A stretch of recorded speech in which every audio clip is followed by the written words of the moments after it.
We're now going to move to Iris Krebber, who is food security advisor, not security advisor, as it says in the programme, which may have been a slip which might be believable given the current UK government. But anyway, she works for the Growth and Agriculture team within the policy division of the UK's Department for International Development. So thank you, Iris. Thank you very much, and thank you for clarifying that. For those of you who've looked at the program, you were probably scratching your head what the philosophy of the good is behind that. Just coming out of a major review period, which took us basically from the last election until last month, I can also announce another change that we've had. I don't work in the Growth and Agriculture Department anymore, but from last week, it's the Growth and Resilience Department. Now, that also gets me to the fact that DFID at the moment, just by the nature of basically having reviewed everything we do, how we do it, what we think, how we think about it, and what our priorities are and should be, and we've just finalized that. So we don't have a land policy, we just, and that gets me to the big discussion about what should be the framing questions. We know what the framing questions are, and those are the priorities that DFID will pursue in everything it does over the next 4 years. And myself being the food security advisor, I'm very happy to see that even with the new government, we have food and nutrition security very, very high on the agenda. Not just as a tick-off for the L'Aquila food security commitments been done over and done with, but already for that in pushing for demonstration of real outcomes, but also in terms of strengthening the evidence of what works and what doesn't work, and pushing that in the right direction, and having a focus on girls and women, who are usually the losers, also in terms of land. So land has to be a priority, but from the framing question of what works to make people who are today hungry and food insecure and undernourished sustainably food secure. And well, that for me that differentiates the debate a little bit. So it's not large-scale acquisitions are per se bad or good, or smallholders are per se bad or good, but how can we maximize short-term the achievement of coming as close as possible to the MDG 1, and beyond, minimizing and reducing hunger and undernutrition further.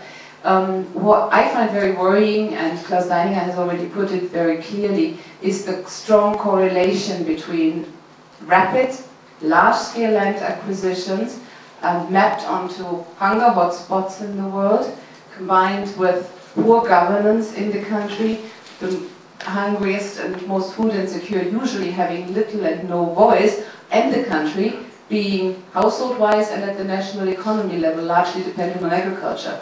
So that is potentially a deadly cocktail. The voluntary guidelines and the responsible agricultural investment initiative have been mentioned. I think those are steps in the right direction. But I usually scratch my head then and I think, well, if in the UK or in Germany or in the EU, we decided, or we let land investments be decided by voluntary guidelines, where would we be? So it can't be enough, although it is a step in the right direction. Maybe to tell you a little bit what will frame our discussion about a potential land policy in the future for DFID. I already said that food and nutrition security is a high priority. The maximization of impact for girls and women is another high priority, so please don't ask me how we get that outcome maximized in terms of the land question, because that I think is a big nut to crack. We have, you will hear a lot about private sector involvement. We firmly believe that the private sector has a strong role in supporting food and nutrition security, but so has the public sector, so has civil society. And I think harnessing the strength of all of them in a transparent and ideally well-regulated environment to support hunger and poverty eradication, that is what we were working towards. What land and related rights, be it property or access rights, are of course relevant as a food production base for those households who depend directly on the food production for their subsistence. but it's also a source of collateral. We shouldn't forget that, and there I better own it.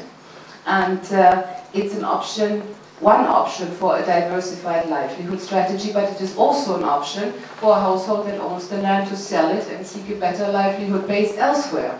And it is a fallback option. I missed that a little bit in the current debate. If the seeking of an alternative livelihood strategy doesn't work out so much. We always talk about urbanization and move from rural to urban. What I've been witnessing in recent years, especially post-food price spike, number one, is a return move from the urban space onto the little plot that people inherited from their father to see maybe they can eke out a living there. So I think that is also something we have to keep in mind. Land is also a national resource that is worthwhile protecting and working on sustainably for the benefit of future generations, and that applies to both smallholders as well as to large-scale investors.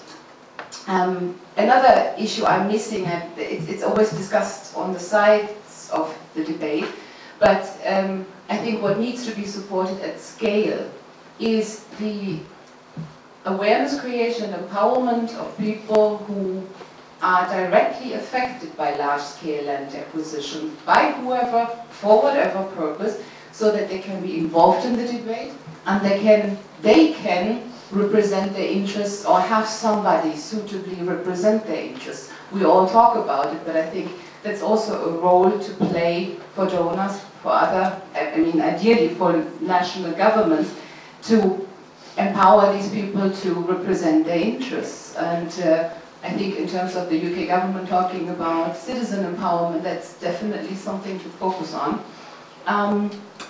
And from the point of view of DFID's priorities, it's also interesting, and I'm working on South Sudan at the moment, to see we have a mandate to spend the UK taxpayers' money as best as possible, i.e. get the best value for money out of our investments. Now, we are trying to design a food security program for what is going to be the newest country in Africa in a couple of months' time, in a situation where 9% of the total land mass have already gone under the hammer between January and now. So, is this a subject we have to deal with? Definitely. Otherwise, our food security program might at best be a humanitarian initiative.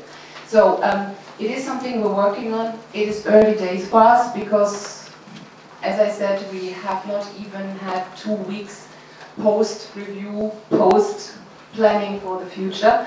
And I think land will be an important issue, and I think what is also very welcome in DFID, more than ever before, is any evidence on what works, what doesn't work, what's happening. And I'm not so convinced we really need to wait until we have the global picture. And personally, to work towards food security, I don't think we need to know how many hectares per year globally go into large-scale land acquisitions, but we need to know what works for food insecure and poor people to benefit sustainably. And on the other hand, DFID is after all a government department, and we have to tune in with Whitehall. Most of you will be familiar with the recent government foresight report on the future of farming. Another objective, ideally, that needs to be met is also having a hugely increased population fed sustainably by 2050. And that should not be only steak and apple pie in the West, but there should be sufficient food, ideally nutritious, and per local dietary needs and preferences for everyone then on the planet. So that might not satisfy many questions yet, but that's what we're at, and that's the direction we'll be working in. Thank you very much, Iris. Thank you.